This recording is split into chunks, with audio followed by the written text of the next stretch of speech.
তুমি বানু জুলেখাকে নোংরা বললে? খোদার কসম, যদি অনুমতি থাকতো তাহলে তোমাকে আঘাতে জর্জরিত করে আনুগত্য প্রকাশ করাতাম। কিন্তু কি করব, বানু জুলেখা এতে বাধা সৃষ্টি করে। তিনি ভালো করেই জানেন যে ইউজারশিপ আনুগত্য প্রকাশ করার মতো নয়। সে দেখতে কেমন ছিল, লম্বায় কতখানি ছিল, তার বয়স কত ছিল? দীর্ঘদেহী ছিল, আর বয়স তো 30-32 হবে। দেখতে নিশ্চয় সুদর্শন ছিল। তার নাম কি ছিল? তার নাম তো ইউসুফ ছিল, তাই না? তার নাম সওয়াল করেছিলাম, কিন্তু বলল যে নাম বলতে অপারগ সে। তার সৌন্দর্য খুব একটা, লম্বা চুলার দাড়ির কারণে ঠিক বোঝাই যাচ্ছিল না। এত শক্তভাবে নিও না, তুমি তো ভুল কোনো পথে মশগুল হওনি। আমার খোদাবন্ধ এখানে উপস্থিত ছিলেন, আর আমি ইরানুসকে বললাম আমেনহোতেব যেন আমাকে নাজাত দেন। যদি আমেনহোতেব জানে যে তুমি গুনাহ করনি এবং তোমার নাজাতের পদক্ষেপ নেয়, তাতে তো কোনো দোষ নেই, তাই না? যে আমি অন্যদেরকে আমার খোদার তুষ্টির জন্য আশাবাদী করছি, আর সেই আমি কিনা অন্যের সাহায্য চাচ্ছি, এটা দোষ নয়। আমি তো তার থেকে গাফেল হলাম। আমি তাকে ভুলে গেলাম। তুমি শুধু চেয়েছো যে বাদশাহ তোমার হাল হকিকত সম্পর্কে গাফেল না হোক। তুমি গুনাহগার নও। যখন আমার খোদাবন্ধ নিজেই আমার কাছে হাজির, আমার কাছে নাজির, তখন কি দরকার ছিল অন্যের মনোযোগ চাওয়া? আমি খোদাবন্ধের কাছে হাত জোড় করে ক্ষমা চাইছি। আমি ভুল করেছি, আমি ভুল করেছি।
এক খোদা ভিন্ন অন্য কারো কাছে প্রার্থনা করো না। যা কিছু চাও শুধু তার কাছে চাও। একমাত্র প্রত্যক্ষদর্শী এবং সকল ক্ষেত্রে যার উপস্থিতি, তিনি হচ্ছেন উনি। যদি সঙ্গী চাও তাহলে তিনি হচ্ছেন তোমাদের সঙ্গী, তোমাদের অভিভাবক। যদি সংরক্ষক ও প্রহরী চাও তাহলে তিনি তোমাদের তত্ত্বাবধায়ক। যদি নিয়ামত দানকারী চাও তবে তিনি তোমাদের নিয়ামত দানকারী এবং পরওয়ারদিগার। এবং যদি উপদেশ ও নসিহত চাও তবে তিনি তোমাদের উপদেশ দাতা ও উত্তরাধিকারী।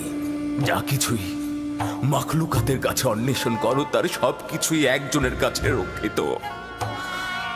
আফসোস, খোদা ভিন্ন যদি অন্য কারো কাছে হস্ত উত্তোলন করো তাহলে অগণিত মাখলুকাত অপমানিত হবে। যদি কাল বা পরশু কিয়ামতের দিন খোদাবন্ধ ইনসাফ সহ জাহের হন তাহলে তো অসংখ্য পর্দা ছিন্ন ভিন্ন হয়ে যাবে। যদি তিনি ইনসাফ সহকারে সৃষ্টির দিকে নজর দেন, যদি কিয়ামতের দিন খোদা তাআলা মুসলিমের আর্তনাদ শোনেন, তাহলে অসংখ্য গুনাহগার আমির ওমরা পাপী তাপী বন্দী হয়ে যাবে। অতএব আখিরাতের সফরের জন্য রসদ সঞ্চয় করো এবং কাল কিয়ামতের জন্য নিজেদের আমলকে সংশোধন করে নাও। ফায়েকের মতো সবাই সফরের জন্য প্রস্তুত হও, কেননা সকলকে এই পথেই যেতে হবে।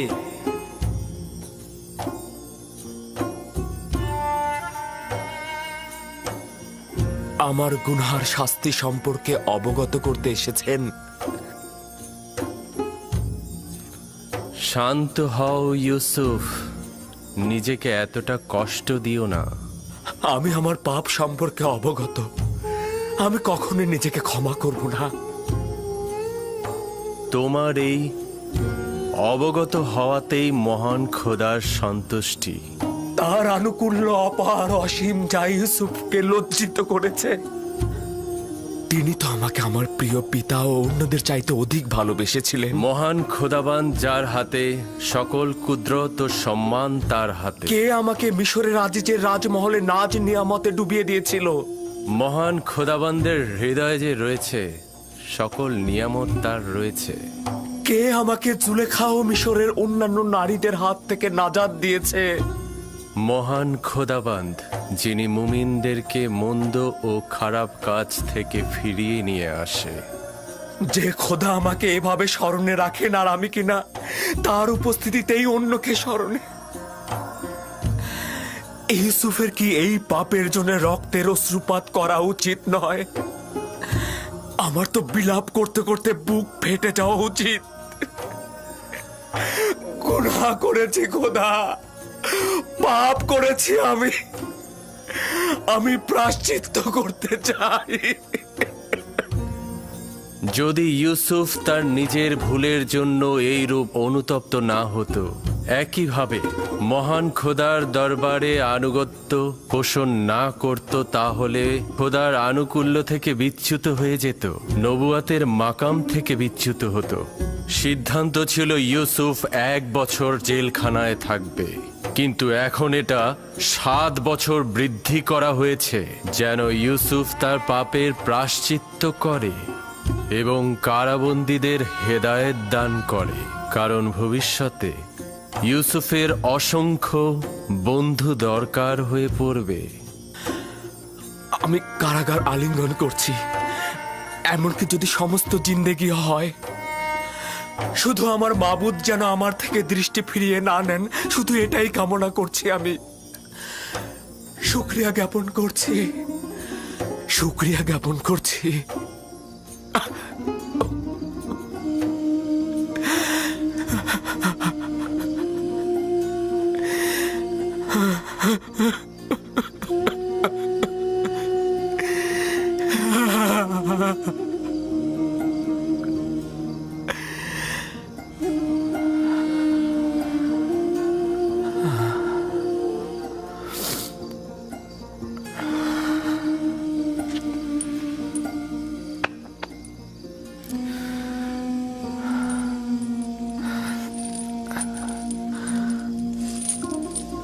আমি দুঃখিত, তোমাদের ঘুমের ব্যাঘাত ঘটালাম। সব সময় একটাই দোয়া করবে, খোদা তাআলা যেমন আমাদেরকে ঈমান দান করেছেন তেমনি তা যেন ফিরিয়ে না নেন। সব সময় বলবে, হে পরওয়ারদিগার, আমাকে হেদায়েতের পর আমার অন্তরকে ধ্বংস ও অন্ধকারে নিক্ষেপ করো না।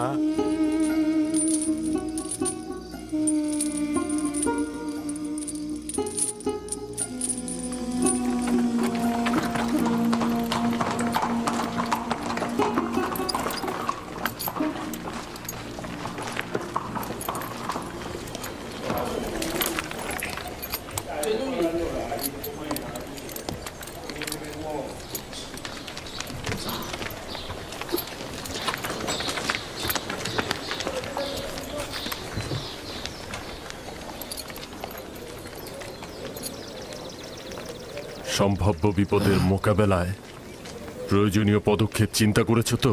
জি আলী জনাব, সিপাহী ও গোলামগণ সশস্ত্র অবস্থায় আছে, আর আমাদের কিছু লোক সাধারণ মানুষের সাথে মিশে আছে।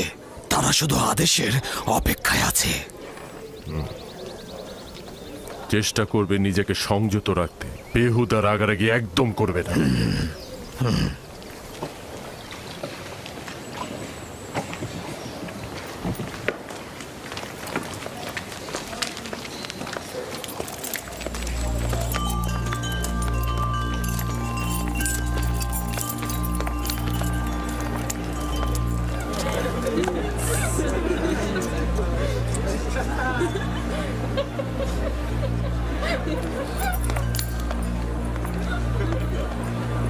জনাব পদিয়ামুন, আপনাদের অস্ত্রগুলো জমা দিন।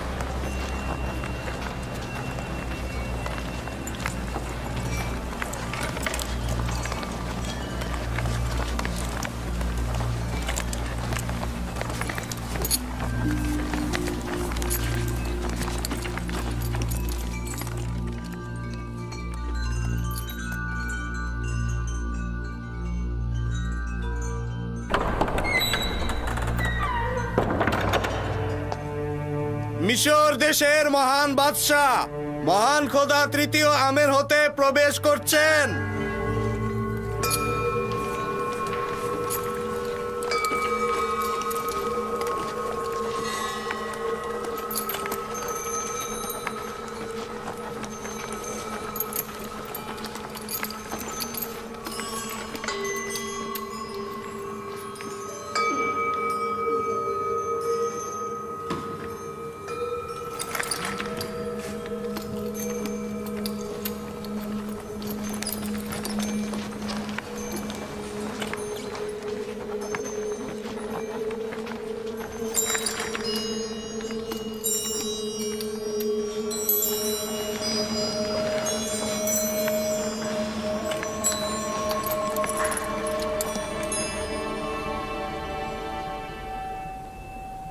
বাবা, জনাব আজ্ঞামোহর, মিশর ভূমির খোদার প্রধান খাদেম আজকের মেহমানদারিতে খোশ আমদেদ। আপনার উপরেও দরুদ মিশরের মহান খোদা মহান বাদশাহ তৃতীয় আমেন হতেপ, মিশরের সকল রাজমহলের শ্রেষ্ঠ বাদশাহ।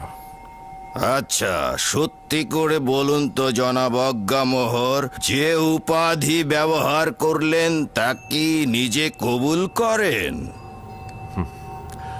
আমাদের সন্দেহ নেই, এবং যা বললাম তা শতভাগ সত্যতা রয়েছে। আমন খোদার খাদেমদের দৃষ্টিতে মিশরের সকল বাদশাহই অর্ধ খোদা পদমর্যাদার অধিকারী।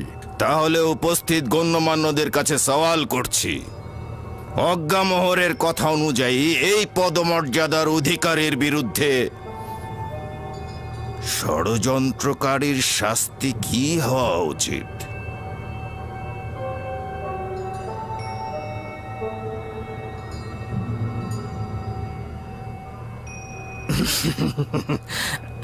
আমার মনে হচ্ছে মহান বাদশাহ, কিছু বদলোকের কুপরামর্শে জনাব অজ্ঞামোহরের প্রতি আপনি সন্দেহ পোষণ করছেন। কিন্তু আপনি নিশ্চিত থাকবেন মহামান্য বাদশাহ, মন্দ কথা বলার লোক আমাদের সাথে আপনার সম্পর্কের কোনরূপ ক্ষতি করতে পারবে না, যতই চেষ্টা করুক না কেন।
আজ মিশরের সম্ভ্রান্ত ও অভিজাত সম্প্রদায়ের সম্মুখে একটি নাটক মঞ্চায়ন হবে, যার মূল বীর অভিনেতাগণ হলেন জনাব আজ্ঞামোহর, পদিয়ামুন, আপুপিস ও ইরানুস। আচ্ছা জনাব আজ্ঞামোহর, এদেরকে চিনতে পারছেন? জি, যদি আমি ভুল না করে থাকি তারা জনাব আমেনহোতেপের দস্তরখানার তত্ত্বাবধায়ক এবং শরাব দানকারী। আচ্ছা, এবাদতখানার সঙ্গে এ দুজনের সম্পর্ক কি, নাকি এখন ওদের কাছ থেকেই শুনতে হবে?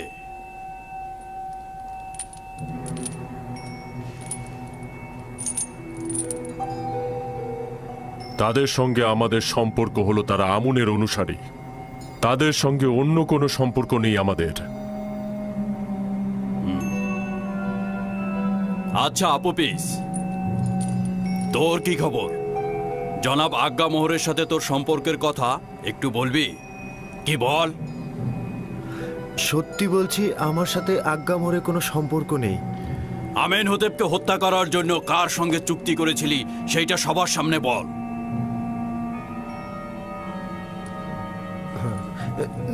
না না না, আমার তো তার সাথে কোনো চুক্তি হয়নি। কিন্তু তুই জেলখানার প্রতিনিধির সম্মুখে স্বীকার করেছিস যে আজ্ঞামোহর তোকে হাজারো স্বর্ণরৌপ্য দিয়েছে এবং তুই বাদশার পেয়ালায় বিষ ঢেলে দিয়েছিস। তোর স্বীকারোক্তি দেওয়ার সময় কয়েকজন জেলখানায় হাজির ছিল। না না, অস্বীকার করব না। তখন আমি জানের মায়ায় বাঁচার জন্য অস্বীকার করেছি। মহামান্য বাদশার জান কতলের ব্যাপারে কি বলবি? কেন এই কাজ করেছিলি? এই ঘটনার সঙ্গে জনাব আজ্ঞামোহরের কোনো সম্পর্ক নেই। আমি যখন খাদ্য তত্ত্বাবধায়ক ছিলাম তখন জনাব বাদশাহ আমার উপরে রাগান্বিত হয়েছিলেন আর আমি ভয় পেয়েছিলাম। ভেবেছিলাম বাদশাহ আমার জান কতল করে ফেলবেন, সেই কারণেই আমি এটা করেছি। জানো তো, কেউ যদি বাদশাকে হত্যার চেষ্টা করে তাহলে তার শাস্তি মৃত্যু। এটা উত্তম নয় কি? তোমরা আসল পরিকল্পনাকারীর নামটা বলে দাও আর সেই শাস্তি পাক।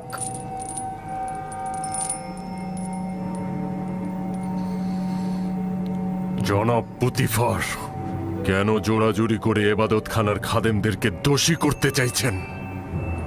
সে সবার সম্মুখে আমাদের সাথে তাদের সম্পর্কের কথা অস্বীকার করেছে। আপনি তাহলে আর কি প্রমাণের অপেক্ষা করছেন?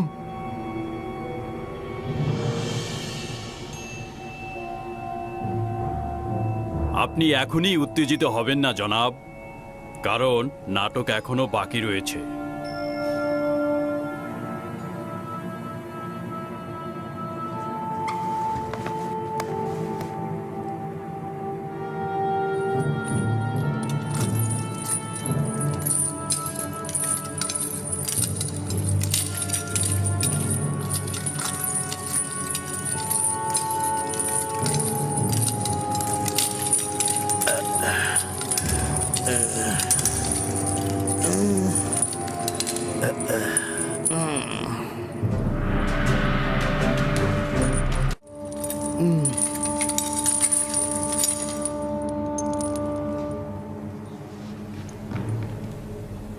জনাব কিমুনি, তুমি জাভিরা জেলখানার সম্মুখে কি করছিলে এবং আপুপিসের সঙ্গে তোমার কি দরকার ছিল? কোনো দরকার ছিল না জানাবে মালিক। আপুপিসের স্ত্রী আর সন্তানেরা আমার কাছে এসে কান্নাকাটি করছিল, তাই ভাবলাম একটু খুঁজে দেখি। সকল জায়গায় খুঁজতে খুঁজতে যখন জাভিরা কারাগারের সামনে গেলাম, আপনার সৈন্যরা আমাকে গ্রেপ্তার করলো। কিন্তু আপুপিস তো জেলখানায় স্বীকারোক্তি দিয়েছে। সে তোমার মাধ্যমে জনাব আজ্ঞামোহরের কাছে গিয়েছিল এবং সেখান থেকে হত্যার নির্দেশ পেয়েছে। আঘাতের দ্বারা স্বীকারোক্তি, এর কি কোনো মূল্য আছে জনাব হরেনহোব?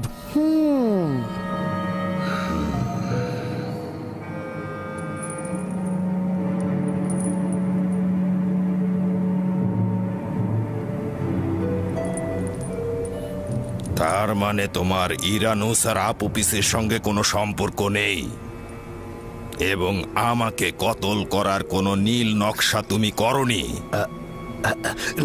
না আমার খোদা বন্দেগার, এদের সঙ্গে আমার কোনো সম্পর্কই নেই। এবং তুই আপুপিস, কিমনি এবং অজ্ঞামোহরের সঙ্গে কোনো সম্পর্ক করিসনি? না আলী জনাব, আমার জনাব কিমুনি ও অজ্ঞামোহরের সঙ্গে কোনো সম্পর্ক নেই। তাহলে কি তুই শুধু শুধু ইরানুসের সঙ্গে মিলে আমাকে হত্যা করার নীল নকশা করেছিস?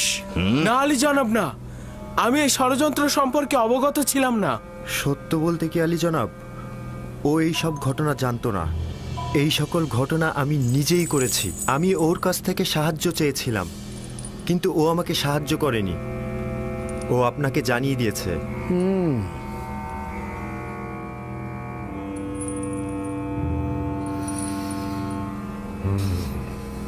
আমার চোখের সামনে থেকে দূর হয়ে যা, নইলে লাগাম ছাড়া হয়ে তোকে হত্যার নির্দেশ দেব। সুস্বাদু খানা পিনা গ্রহণ করুন এবং চলে যান। আবারও যদি কোনো ষড়যন্ত্র হয় তাহলে তাকে আমনও রক্ষা করতে পারবে না। চলে যান।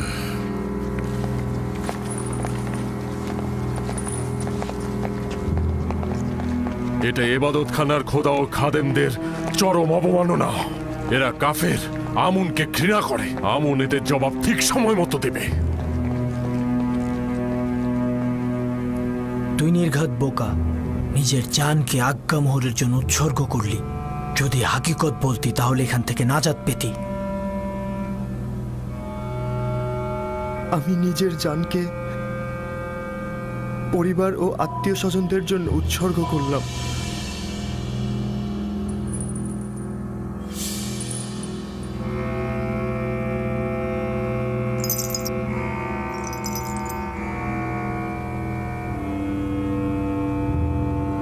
ইরানুস আজাদ পেল, কিন্তু তুই আপুপিস, শাস্তি স্বরূপ আগামীকাল তুই ফাঁসির দড়িতে ঝুলবি।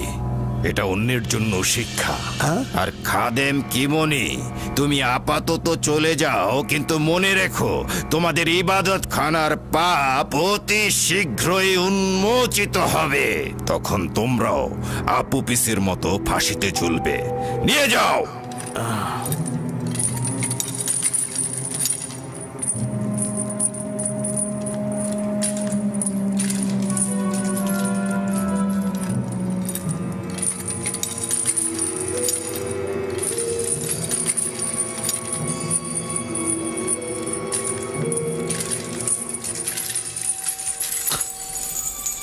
রাজসভা শেষ হলো, সবাই চলে যান।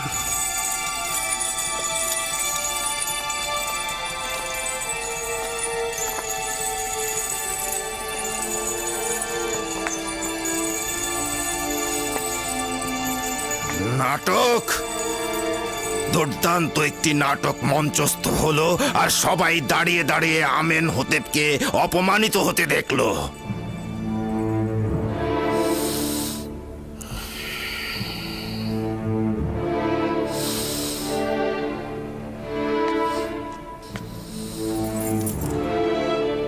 ইরানুস, জি জি জি জি আলী জনাব। তুই কি আমার শরাব দানকারী সাকি নস? জি জি জি আলী জনাব, অবশ্যই। তাহলে শরাব কোথায়? আপনার খেদমতে হাজির জনাব।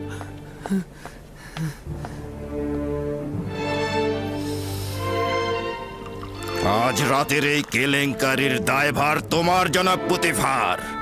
মিশরের প্রধান সেনাপতি শুধুমাত্র তাড়াহুড়ার কারণে একটা সুস্পষ্ট বিষয়কে প্রমাণ করতে পারল না।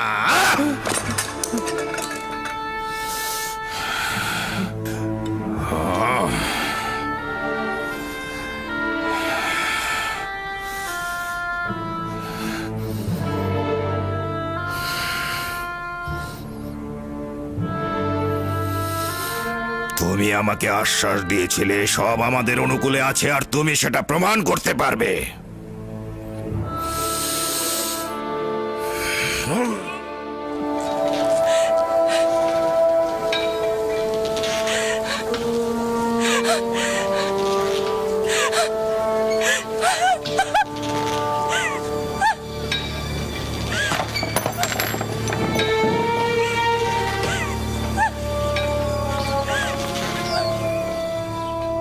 আপুপিস মহামান্য বাদশাহ তৃতীয় আমেন হোতেবের খানসামা।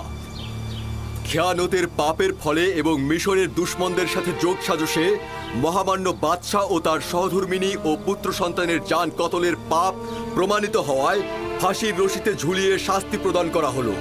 তার দেহ ফাঁসির কাষ্ঠে ঝুলবে যতক্ষণ না পর্যন্ত সে মারা যায়, এবং তার দেহ পাখিদের খাবার হবে। তাকে কখনোই কোনোভাবেই পশ্চিমের কবরস্থানে দাফন করা হবে না, এবং সেখানে চিরন্তন অমরত্বের জিন্দেগি লাভ করতে পারবে না। কখনোই তাকে মমি করা হবে না, এবং সব সময়ের জন্য ধ্বংস হয়ে যাবে সে। কোনো ধরনের বাধাই আমার একাত্মবাদী খোদার নিকট পৌঁছাতে বাধা সৃষ্টি করতে পারবে না। আমি আর তোমাদের ভ্রান্ত আইনের মধ্যে নেই। আমুন খোদা থেকে অতিষ্ঠ হয়ে গেছি আমি। এই আপুপিস, তোর মুখ বন্ধ কর। কাফের বেঈমান, তাকে থামাও, থামাও তাকে। কাফের একাত্মবাদী খোদার কাছে চাইছি সে আমাকে কুদরত দান করুক। এই কঠিন মৃত্যুকে যেন আমি সহ্য করতে পারি।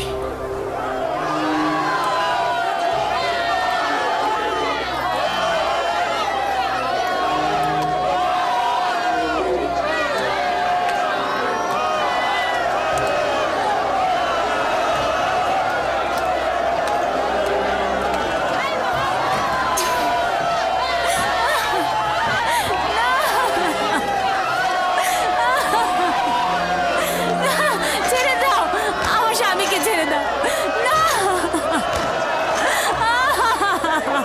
না, ছেড়ে দাও, আমার স্বামীকে ছেড়ে দাও। তোর আমন খোদার উপরে লানত, তোর উপরে লানত, কাফের বেঈমান। কামহর আর ইবাদত খানার খাদেমদের উপরে লানত, লানত তোদের উপর। আমেন হতে পুতিফার। তোর অধিকার আছে, তোর জায়গায় অন্য কারো ফাঁসিতে ঝোলা উচিত ছিল।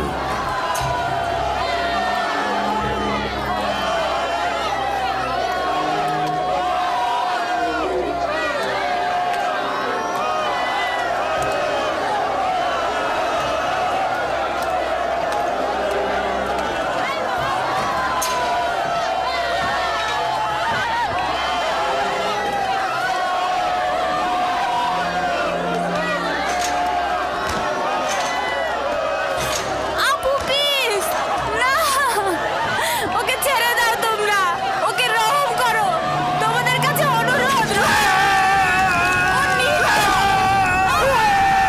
ছেড়ে দাও আমার স্বামী।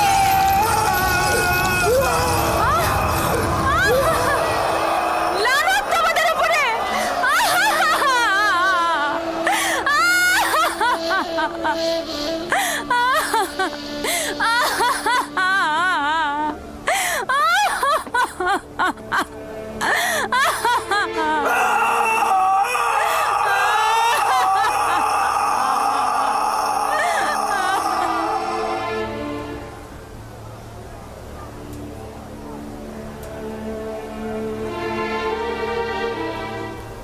হায় আফসোস, যদি ফুরসত থাকতো তবে একাত্মবাদী খোদার সাথে তোমাকে পরিচয় করিয়ে দিতাম।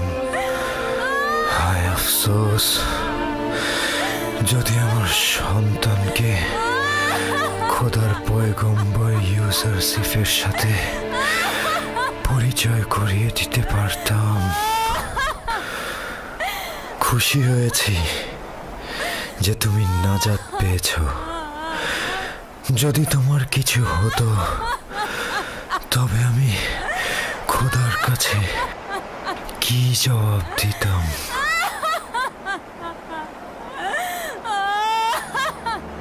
তাকে দেখে মনে হচ্ছে সে হাসছে। ঠিকই তো, আমিও তো তাই দেখছি। বিষয়টা কি? ও কেন হাসছে? আমার মনে হয় সে বিশ্বাস করছে মৃত্যুর পরে সে সর্বোত্তম জায়গা পাবে।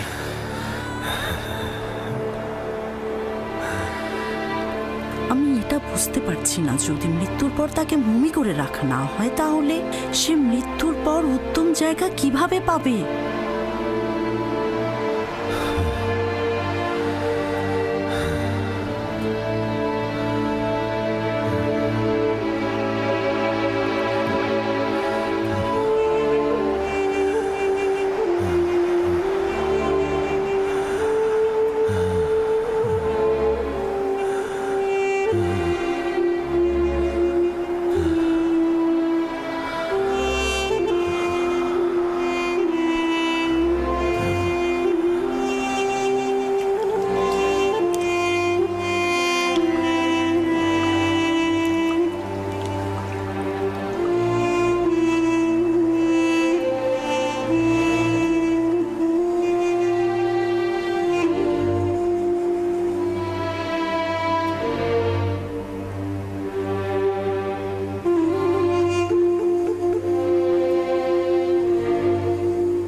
একদিন সত্য ঘটনা ফাঁস হবে এবং আসল নায়ক ফাঁসির কাষ্ঠে ঝুলবে।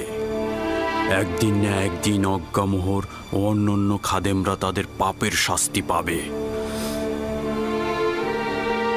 রওনা হও।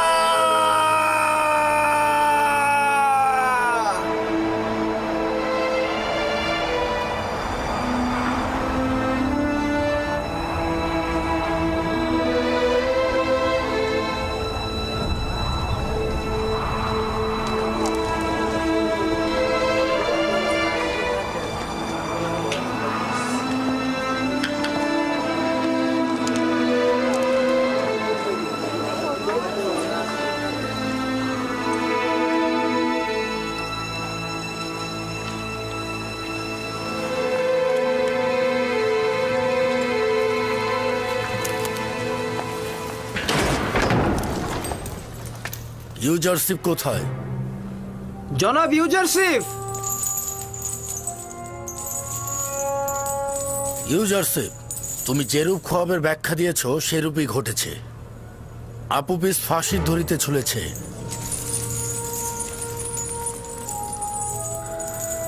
জানতাম। সকাল থেকে এখন পর্যন্ত তো আমি তার জন্যই দোয়া করছি। খোদা তাআলা যেন তাকে ক্ষমা করেন। ইরানুস আজাদ পেয়েছে এবং আমেনহতেবের রাজমহলে সে পূর্বের পেশায় ফিরে গেছে। খোয়াবের এরকম সূক্ষ্ম ব্যাখ্যা কি করে সম্ভব হয়? ব্যাখ্যা বা পূর্বকথন নিজের অনুমান ও ধারণা মাত্র। ইরানুস ও আপুপিসের স্বপ্নের ব্যাখ্যা, হাকিকত ও বাতেন স্বয়ং খোদা তাআলা আমার কাছে প্রকাশ করেছে। নিজে থেকে কিছু বলিনি।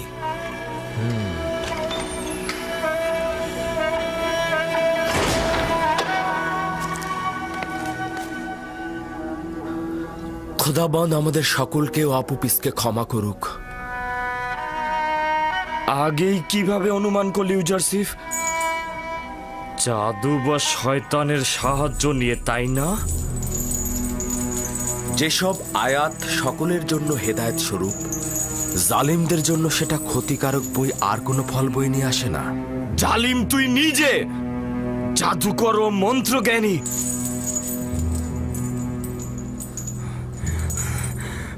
আমি অতটা আহাম্মক নই যে তোর পয়গম্বরী গ্রহণ করব। তুই একটা জ্যোতিষী, তুই একটা জাদুকর, তুই একটা জাদুকর ছাড়া কিছুই না।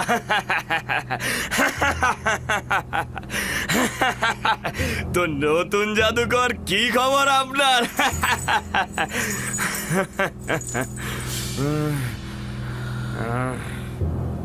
কত বছর বন্দী থাকার আদেশ প্রাপ্ত হয়েছে? কিয়ামত। চাবিরা ভুলে যাওয়া গৃহ, অত সহজে এখান থেকে কেউ নাজাত পায় না। শোনো নিনিফার, তুমি খুব দ্রুত এই কারাগার থেকে আজাদ পাবে। কি বললে? আশা করছি কারাগার থেকে তোমার এই আজাদি তোমাকে শয়তানের বন্ধনী থেকে মুক্ত করতে সাহায্য করবে। তোমরা শুনেছো ও কি বললো? আশা করছি ইউজারশিপের এই কথার হাকিকত যেন না হয় এবং তুই কিয়ামত পর্যন্ত কারাগারে থাকবি। যদি এই ভবিষ্যৎবাণীর ক্ষুদ্রতম অংশ ফলে যায় তবে তোর প্রতি ঈমান আনবো, আর যদি না হয় তবে ভাববো তুই শুধুমাত্র একজন জাদুকর ও জ্যোতিষ। মৃত ব্যক্তিগণ শুনতে পান না। হকের পায়গাম ও সত্যের কালাম তাদের কর্ণকুহর দিয়ে অন্তরে প্রবেশ করে না। আর কখনো যদি হকের আওয়াজ শুনতেও পায়, হয় তাকে অস্বীকার করবে, নয়তোবা মিথ্যা প্রমাণ করতে একেবারে উঠে পড়ে লাগবে। এসো আপুপিসের আত্মার মাগফিরাত কামনা করে খোদাবন্দের কাছে দোয়া করি। হে পরওয়ারদিগার, আপুপিসের রূহকে অফুরন্ত রহমত প্রদান করো, তাকে ক্ষমা করো, তাকে মাফ করে দাও।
কি দেখছি আমি? আপুপিস তো স্বপ্নে এই দৃশ্যটাই দেখেছিল। ইউজারশিপও বলেছিল তুমি এইভাবেই মারা যাবে। তোমরা কেউ কিছু করছো না কেন?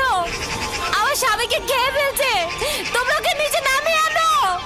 দূরে সরে যাও, দূরে সরে যাও বলছি। আনছো না কেন? কেন আনছো না? কেন তাকে মুক্তি দিচ্ছ না? আদেশ রয়েছে যে সে ফাঁসির দড়িতে ঝুলবে। আনছো না।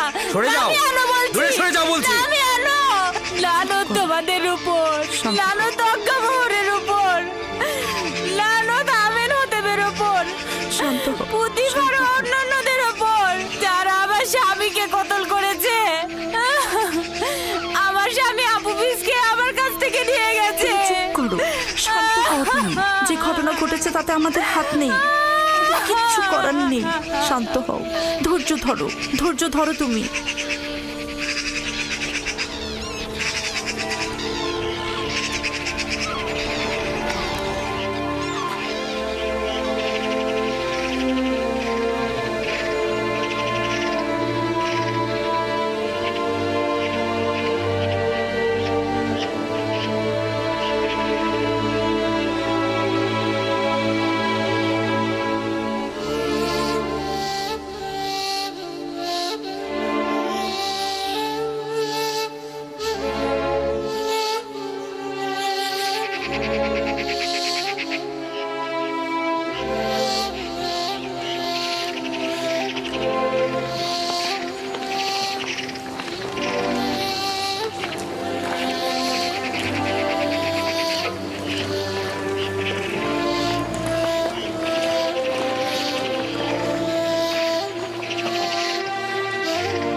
নিনিফার কোপ্তা, তুমি আজাদ হয়েছ।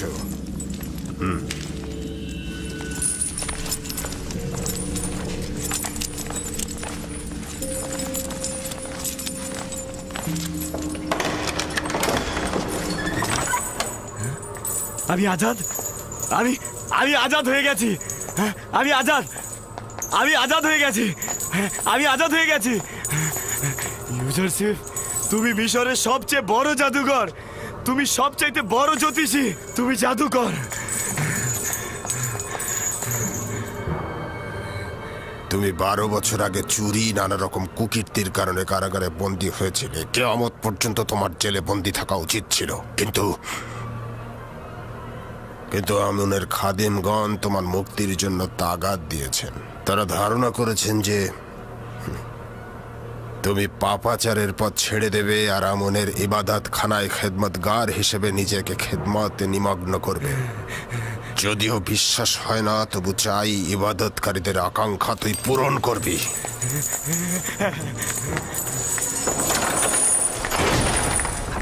আবারও ইউজারশিপের কথা সত্যি হলো। তার প্রতি আমার দিন দিন ঈমান ও সংকল্প বেড়েই চলেছে। এগুলো সবই খোদার পয়গম্বরদের সত্যতার নিশানা।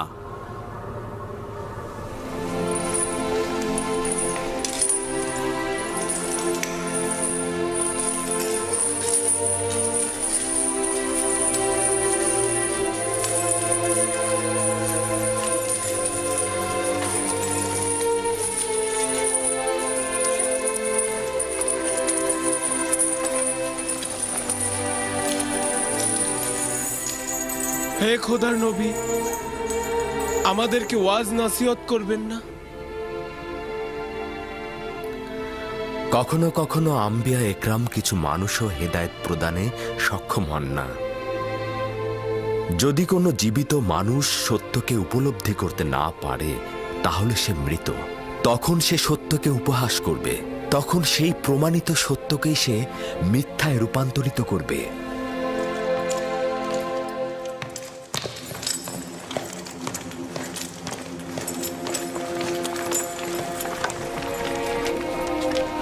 আলী জনাব, আলী জনাব, কি হয়েছে আলী জনাব? কিছুই হয়নি, চলো যাওয়া যাক।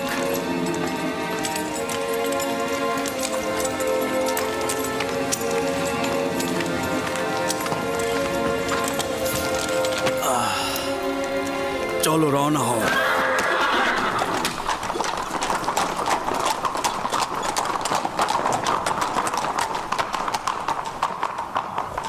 আলী জনাব, নীল নদের তীরবর্তী কিছু উর্বর ও ফলনশীল জমি বাজেয়াপ্ত করা হয়েছিল, সেগুলো তাদের মালিকদের বুঝিয়ে দিতে চাই।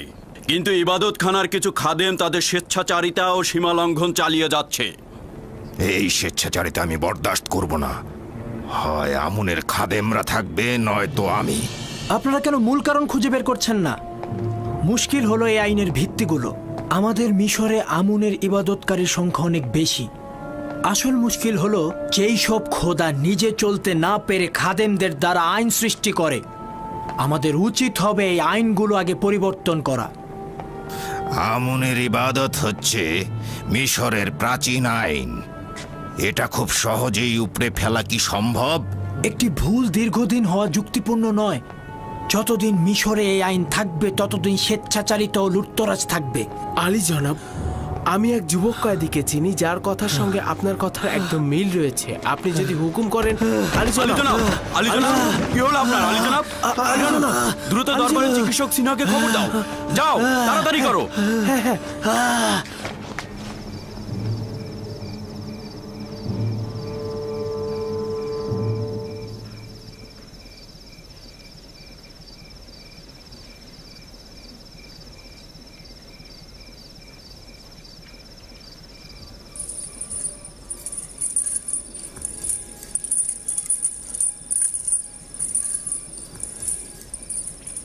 ইরানুসের উচিত ছিল এই সময়ের মধ্যে আপনার পয়গাম মিশরের বাদশা আমেনহোতেপকে দেওয়া, কিন্তু খবর তো এলো না। সে হয়তো ভুলেই গেছে। এই গুরুত্বপূর্ণ বিষয়টা ইরানুস এত তাড়াতাড়ি ভুলে যাবে? আমরা সব কাজ আঞ্জামের ক্ষমতা প্রাপ্ত নই। সম্ভাবনা আছে তিনি হয়তো বলার অনুমতি দেননি। বুঝতে পারছি না, কে সেই যিনি চান না ইউসুফ তাকে ব্যতীত অন্য কাউকে আশ্রয় গ্রহণ করুক? সেই যিনি আত্মমর্যাদাপূর্ণ বান্দা ব্যতীত কারো কাছে আনুগত্য পোষণ করেন না। আর তিনি হয়তো ইরানুসকে ভুলে যাবার মন্ত্র দিয়ে দিয়েছেন।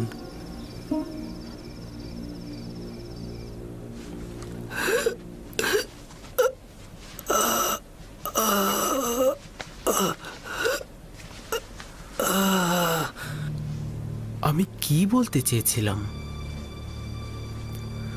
আমি কার বিষয়ে কথা বলতে চেয়েছিলাম? রাজকুমার অসুস্থ হওয়াতে সবকিছু ভুলে গেলাম।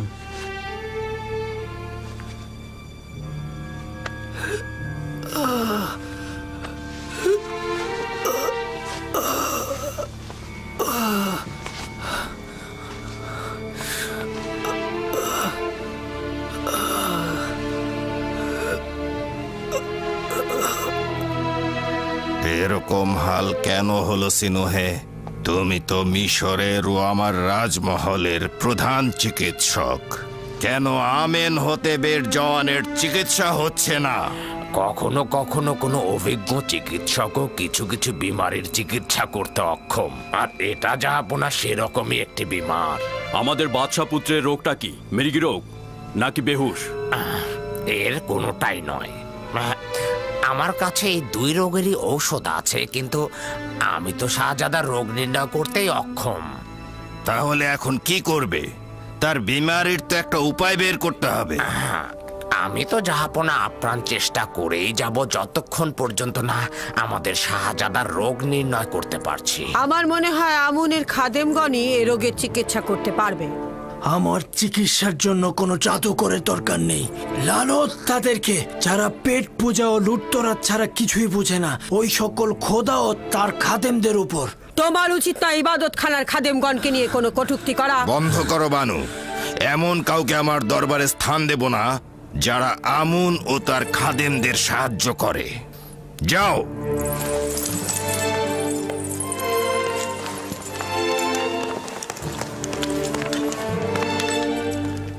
আমার রাজমহলে যেহেতু বানু তীরের মতো একজন আমুনের গোয়েন্দা রয়েছে, সেহেতু আমার বিজয় হবে কঠিন।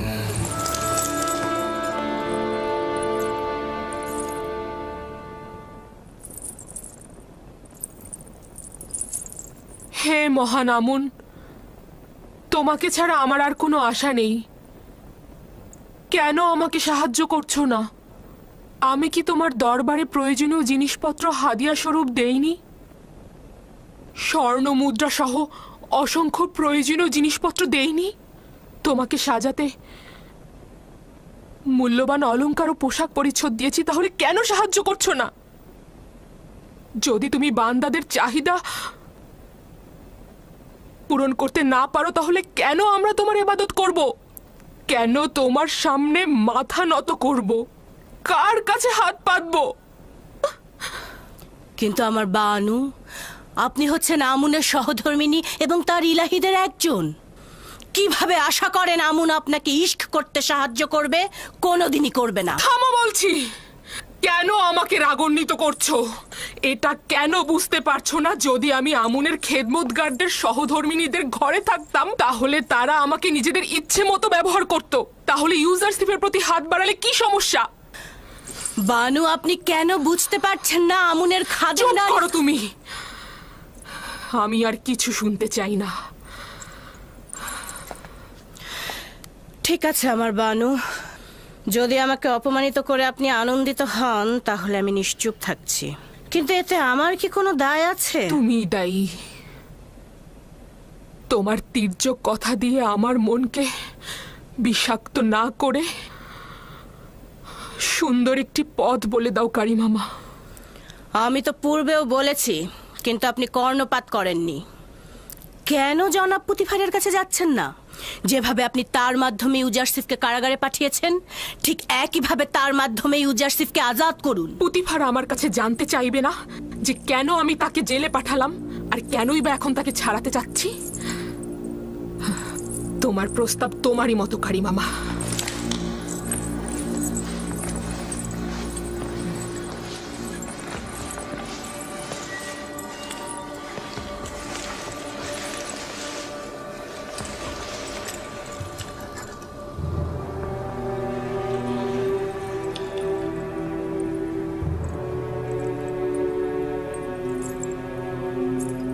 কারিমামা। জি আমার বানু। ভুল কি আমার, নাকি এই আয়নার? আমাকে বিবর্ণ মনে হচ্ছে কেন? আপনি চিন্তিত হবেন না আমার বানু, সাজসজ্জা করলে সব ঠিক হয়ে যাবে।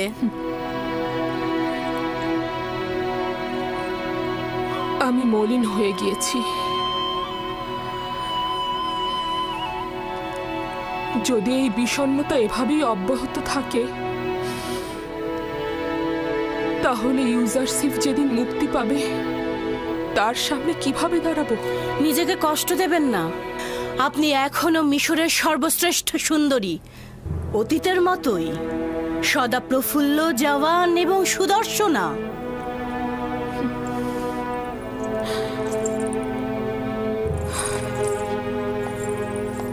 আমি পারবো না এই বিরহ সহ্য করতে। আমাকে কিছু একটা করতেই হবে।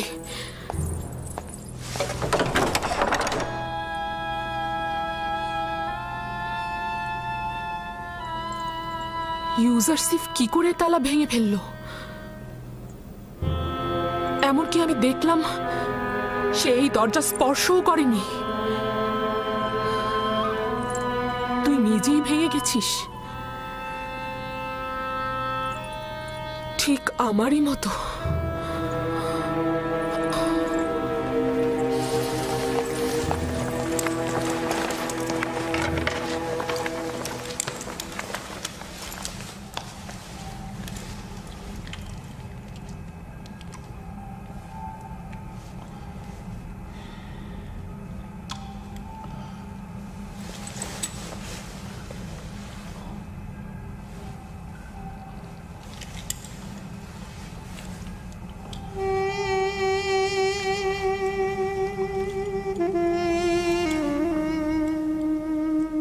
তোমার মনে আছে একে অপরকে দুজন কত ভালোবাসতো? এটা কি জিন্দেগি? পশ্চিমের মৃত ব্যক্তিদের দুনিয়াও এর চেয়ে অধিক আনন্দের। বানু তার নিজের কামনা বাসনার জন্য এই গৃহকে নির্জীব করে ফেলেছে।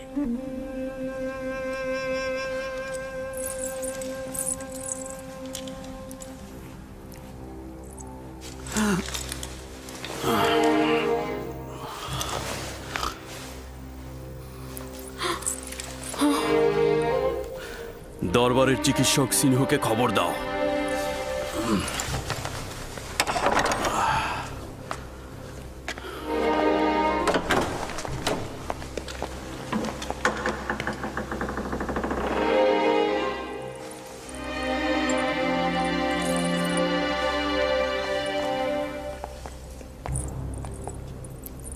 আলী জনাব পুতিফারের হাল হাকিকত ভালো মনে হচ্ছে। দেখেছি আমি, আমার কিছুই করার নেই। তার চিকিৎসক দরকার, আমাকে নয়। আমাকে দেখে তার অবস্থা আরো খারাপ হচ্ছে।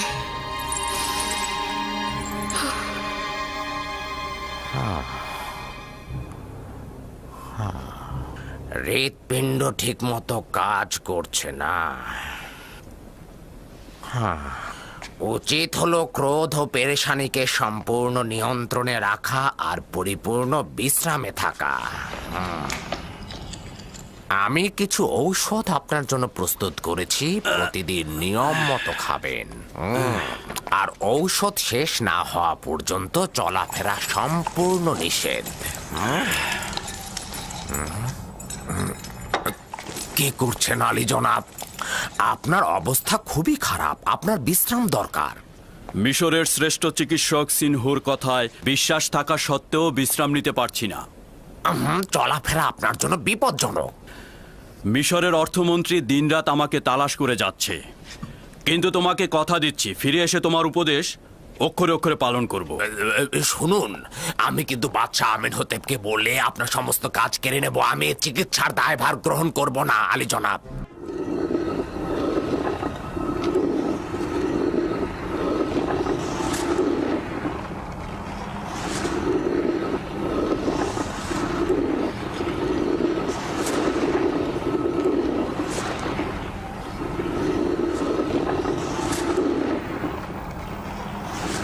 দেখেছো কারিমামা,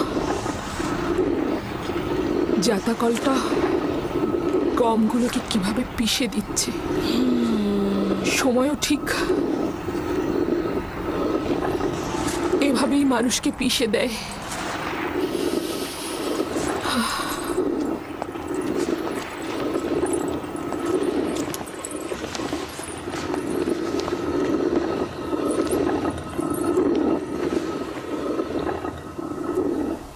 ইউজারসিফ 8-9 বছর হলো জেলখানায় রয়েছে, কিন্তু জুলেখাকে দেখে মনে হচ্ছে তার বয়স 20 বছর বেড়ে গেছে।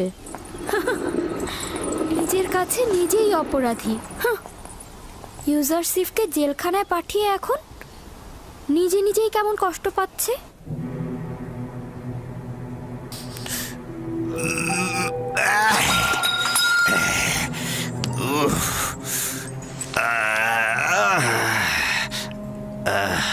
এই মাথা ব্যথা আমাকে কতল করে ফেলবে। জলদি সিনহুকে ডাকো, সিনহুকে ডাকো তাড়াতাড়ি।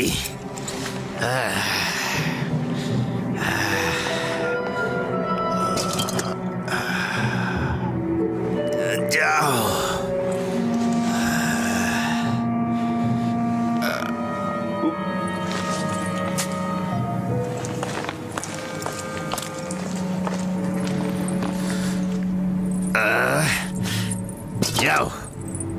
আপনি অতিরিক্ত পান করছেন আলী জনাব।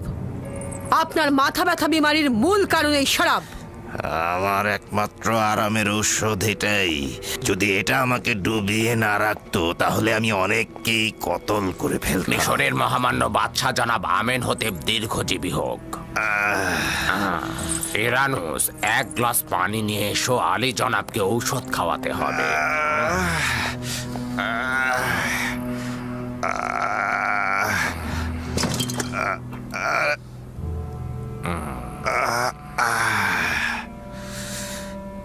তুমি কি চাও বানতি যে আমার মাথা ব্যথা ভালো হোক?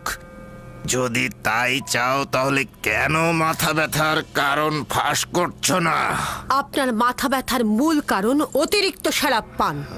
এটা কিন্তু আমি আগেই বলেছিলাম বানু, কিন্তু মিশরের মহান বাদশাহ আমার কথা বিন্দু মাত্র কর্ণপাতই করেন না। আমার একমাত্র ঔষধ হচ্ছে শরাব, আর শরাবই পারে আমাকে প্রশান্তি দিতে।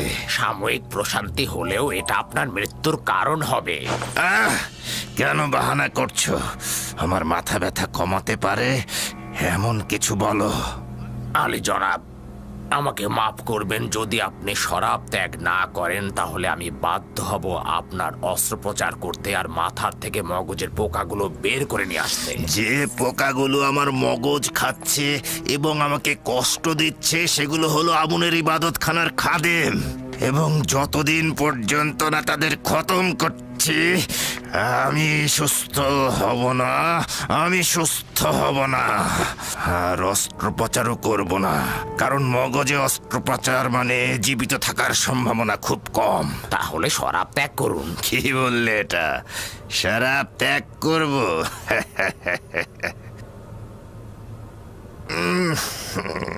তাহলে এটা খাবো।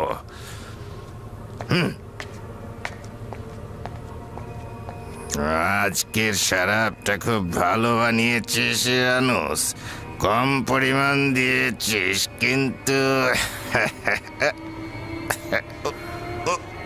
আমি শুধু আমার চিকিৎসা শাস্ত্রের জ্ঞান দিয়ে বলতে পারি যে বিপদে রয়েছেন, নিজের দিকে লক্ষ্য রাখবেন। তার মানে কি তোর সময় ফুরিয়ে এসেছে আমেন হতে?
কি করছো ইউজারশিপ? ফুল গাছগুলোর পরিচর্যা করছিলাম। সে যে কাজটি করে একেবারে জীবন দিয়েই করে। ইউজারশিপের কাছে কোনো পার্থক্য নেই, হোক সেটা ফুল চারা রোপণ, হোক সেটা ইনসানদের হেদায়েত।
বাইরে, সকলে বাইরে যাও।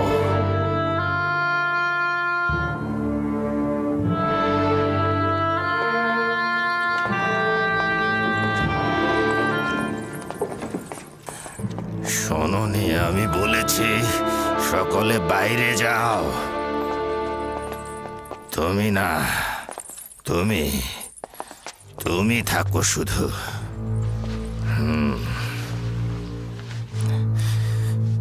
যা বলছি ভালো করে শুনবে। তোমার আম্মা জান আমুনের ভক্ত এবং খুবই গোড়া। সে রাষ্ট্রীয় কাজে কোনোভাবেই যেন হস্তক্ষেপ করতে না পারে। আমাকে মমি করার পর আমি যে কবরটা তৈরি করেছি সেখানে আমাকে দাফন করবে, কিন্তু আমুনের কোনো কিছু আমার সঙ্গে দিয়ে দেবে না। কারণটা হলো এই যে আমি আমুন খোদাকে বিশ্বাস করি না। আর একটা কথা, আমুনের খাদেমগণ বিপজ্জনক, আর আমুনের খাদেমগণ আইন নিজেদের ভোগে ব্যবহার করেন আর নিজেদের লাভের জন্য তারা যে কোনো ধরনের কাজ করতে পারে। তাদের বিশ্বাস করবে না, তাদের জোরালো সুপারিশ পুতিফারকে জানাবে। সে বিশ্বাসের খেয়ানত করবে না, তোমার আম্মাজানকে সম্মান করবে কিন্তু বিশ্বাস করবে না।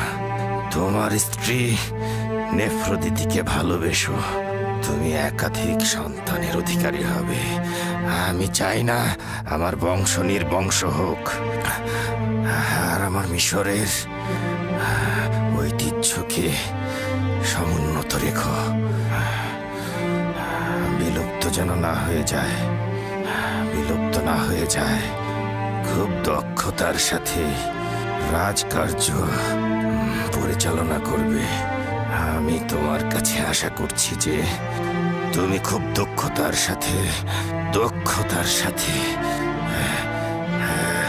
এই পাপাচারীদের অবশ্যই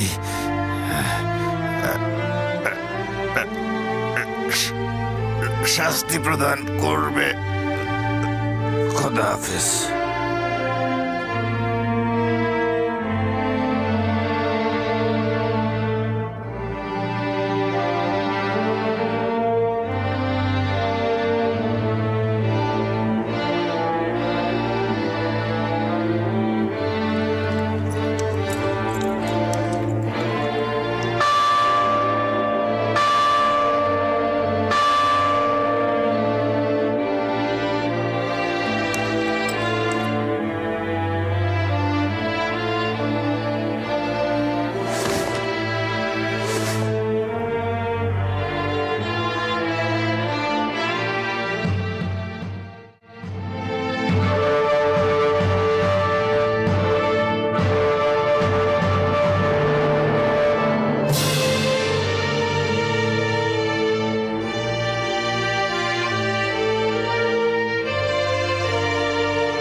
আজ এ সালতানাতের সকল তাজিম অর্ধ নিমজ্জিত থাকিবে।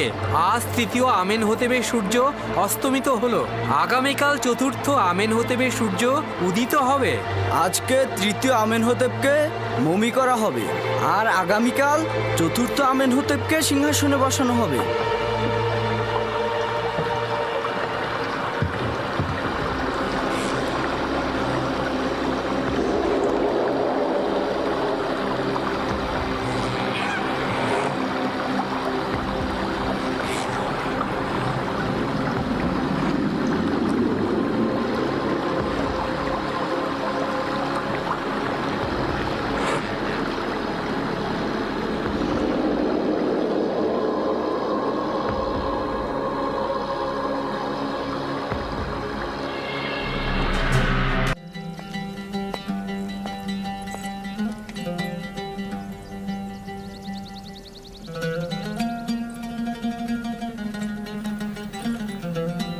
কাকে তাজিম করছো? বানু জুলেখাকে তাজিম করছি। পুতিফারের রাজমহলের আপনি তো বানু। বানুর তো আর কিছুই অবশিষ্ট নেই, না শান শওকত, না সেই রূপ লাবণ্য। আমার বানু, নিজেকে সবসময় এতটা অপবাদ দেবেন না। আপনি সবসময় আমাদের কাছে বানু জুলেখায় থাকবেন, বরং অতীতের চেয়ে আরো প্রিয় হবেন। আমার বানু, আপনি তো জানতেন আজ তৃতীয় আমেন হতেবের অন্ত্যেষ্টিক্রিয়া ছিল। জানতাম, কিন্তু আমার মন ভালো নেই।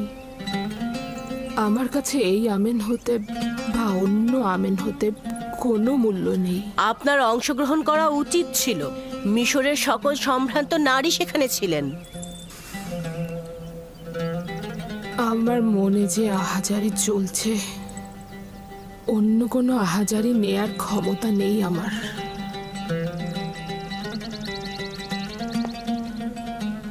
তাহলে আগামীকালের জাসনের কি করবেন? সিংহাসনে আরোহণের জাসনে অংশগ্রহণ না করে থাকতে পারবেন? ওফ,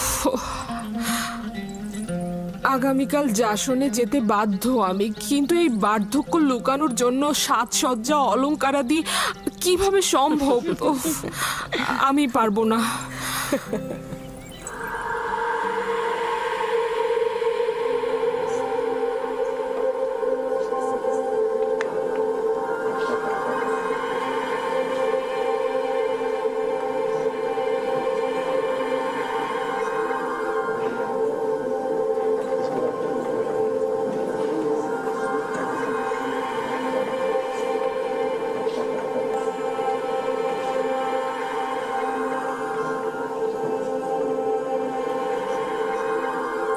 বাদশার সহধর্মিনী নিফারতিতি নাকি এখন মিশরের সর্বশ্রেষ্ঠ সুন্দর। হ্যাঁ, এখনই দেখতে পাবে, অসম্ভব সুন্দরী সে। নিফারতিতির কথা আমিও শুনেছি, সে কি জুলেখার চাইতেও সুন্দরী? জুলেখার একই অবস্থা হয়েছে। সে নিজেই নিজেকে এই অবস্থায় ফেলেছে।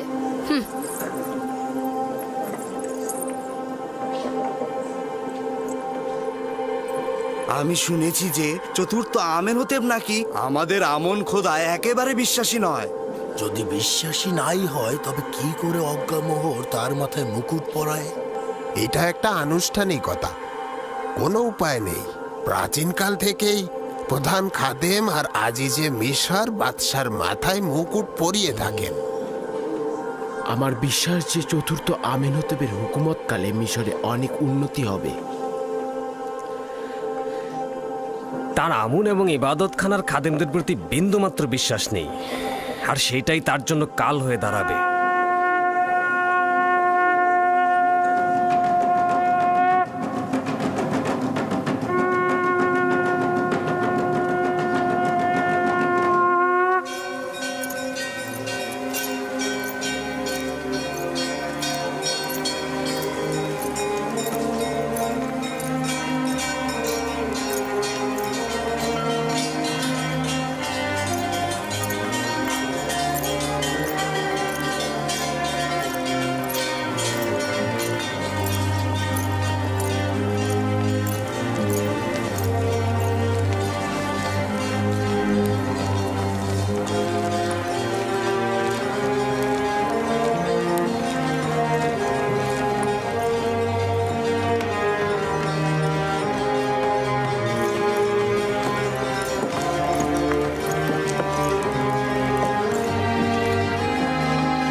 হে পবিত্র নীল নদ অববাহিকার প্রভু, হে প্রাচীন মিশরের গৌরব ও ঐতিহ্যদাতার প্রভু,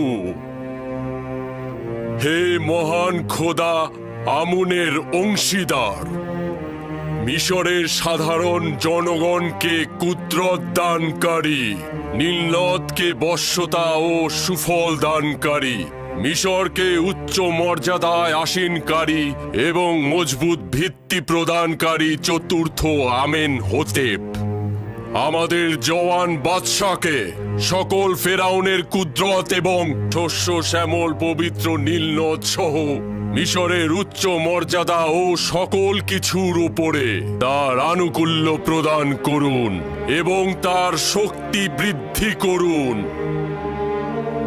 তাকে দুশমনদের মোকাবেলা করতে এবং মিশরকে উন্নতির শিখরে পৌঁছে দিতে তাকে হেদায়েত দান করুন এবং যোগ্য শাসক হিসেবে তাকে প্রতিষ্ঠিত করুন। একই সাথে তাকে আমুন খোদার প্রতি আনুগত্য আনতে সহযোগিতা করুন।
সাবাস সাবাস ইসমত, এই বাড়িটি নির্মাণে তুমি তোমার দারুণ দক্ষতা দেখিয়েছ। আমি পূর্বেও বাড়িঘর নির্মাণকারী ছিলাম, মিশরে অনেক বাড়িঘর তৈরি করেছি। আমরা কিন্তু সবাই তোমারই মতো। আমরা নিজেদের মতো করে দুনিয়াটা তৈরি করি, তারপর সব কিছু ছেড়ে ছুড়ে চলে যাই।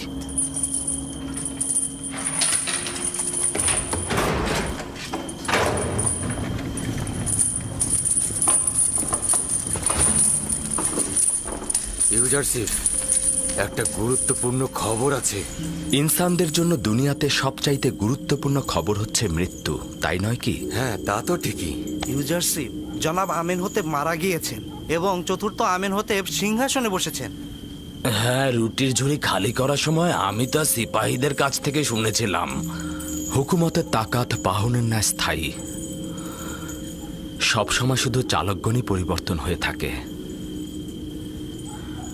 শুরুতে প্রথম আমেন হতেব, তারপর দ্বিতীয় আমেন হতেব, তারপর তৃতীয় আমেন হতেব, আর আজ চতুর্থ আমেন হতেব। আমি বাল্যকালে তাকে দেখেছি। ধারণা করছি সে অন্যদের চাইতে উপযুক্ত হবে। শুনেছ কি ইসমত, তৃতীয় আমেন হতেব ঘর বাড়ি ত্যাগ করে চলে গিয়েছেন।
রওনা হও।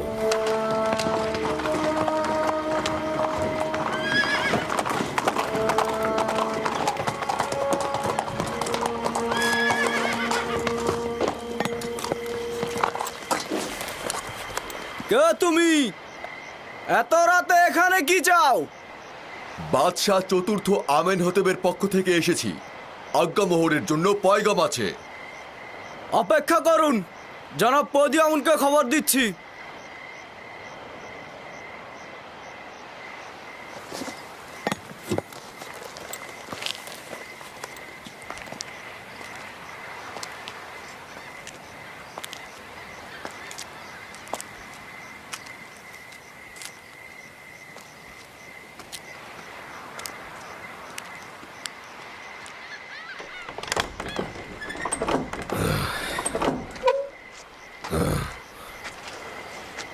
কি হয়েছে? এত রাতে এখানে কি চাও? মিশরের মহান বাদশাহ চতুর্থ আমেনহতেব খোয়াব দেখেছেন। আলী জনাব অজ্ঞামোহর সহ খোয়াব বিশ্লেষণকারীদের তলব করেছেন। ঠিক আছে, তুমি যাও, আমি এখনই অজ্ঞামোহরকে খবর দিচ্ছি।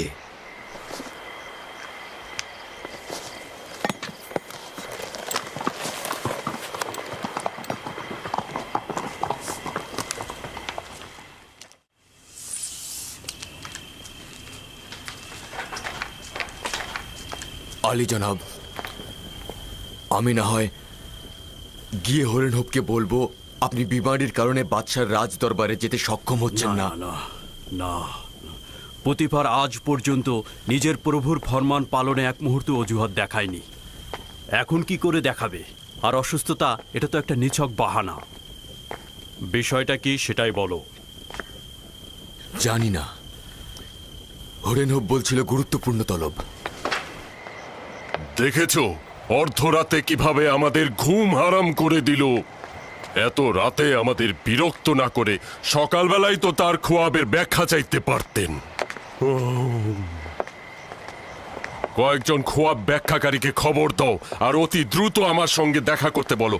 যাও, দ্রুত করো, যাও। ঠিক আছে আলী জনাব।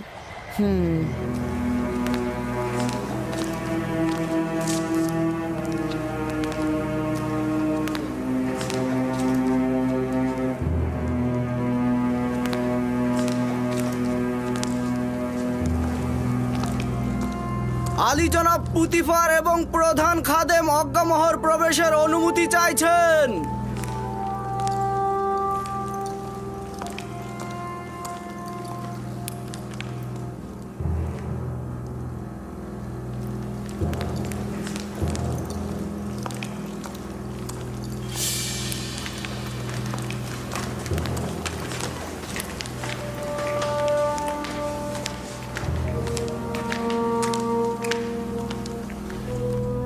দরুদ মহামান্য বাদশাহ জনাব আমেনহতেবের জওয়ান। দরুদ আপনাদের উপরেও। মহামান্য বাদশাহ, আমি চিন্তিত ছিলাম। আপনার কি হয়েছে? আশা করছি যে অপ্রীতিকর কিছু ঘটেনি। আজীব খোয়াব দেখেছি আমি। সম্ভবত অপ্রীতিকর হতে পারে, আবার নাও পারে। আবার এমনটাও তো হতে পারে যে এটার কোনো ব্যাখ্যাই নেই। বাদশার খোয়াবের ব্যাখ্যা বরকত ও কল্যাণময়ী হবে। বিশ্লেষণকারীদেরকে খবর পাঠিয়েছি, তারা এক্ষুনি হাজির হবে। যাই হোক না কেন, আমাকে অস্থির করে তুলেছে।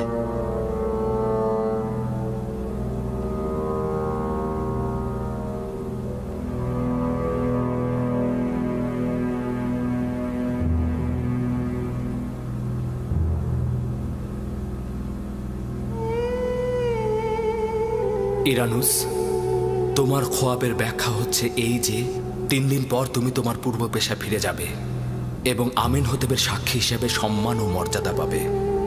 ইরানুস। জি জি জি জি আলী জনাব। তুই কি আমার শরাব দানকারী সাকি নস? জি জি জি আলী জনাব, আপনার খেদমতে হাজির জনাব। তাহলে শরাব কোথায়? আর আবু পিস, তুমি 3 দিন পর শাস্তি স্বরূপ ফাঁসি কাষ্ঠে ঝুলবে। তোমাকে ঝুলিয়ে রাখা হবে আর পাখিরা তোমার দেহ ঠুকরে ঠুকরে খাবে। ইউজারসিফ।